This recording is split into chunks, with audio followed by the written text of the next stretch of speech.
Katika biashara, mtazamaji, ni kwamba serikali inatafuta mbinu za kuimarisha uwezo wa kubashiri mazingira ya ushuru kwa manufaa ya wawekezaji wa kigeni kupitia pendekezo la kurejeshwa kwa mikataba ya bei za awali kwenye bajeti ya mwaka huu.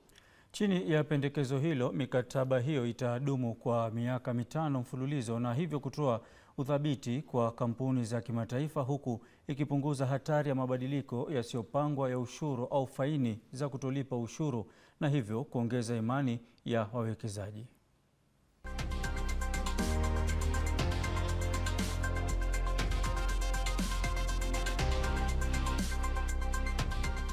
Mikataba ya bei ya awali ni makubaliano rasmi baina ya walipa ushuru, hususan kampuni za kimataifa na halmashauri ukusanyaji ushuru, ambapo pande husika huafikiana kuhusu utaratibu wa bei ya bidhaa zinazouzwa baina ya mataifa husika. Mikataba hiyo inalenga kuondoa misukosuko na kuzuia mizozo kuhusu bei ya bidhaa hizo. Serikali inapendekeza kurejeshwa kwa mikataba hiyo kupitia mswada wa fedha mwaka 2025-26. Ikiwa mswada huo utaidhinishwa, kipengele hicho kitawawezesha walipa ushuru kufikia mikataba na halmashauri ukusanyaji ushuru humu nchini ambayo itadumu kwa miaka 5 mfululizo.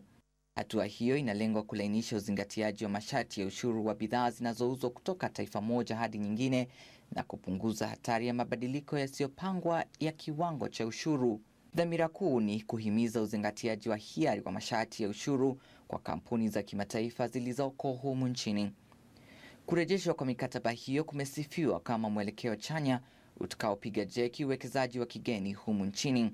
Hali kadhalika, hatua hiyo inatarajiwa kuimarisha udhibiti wa bei za bidhaa na huduma humu nchini.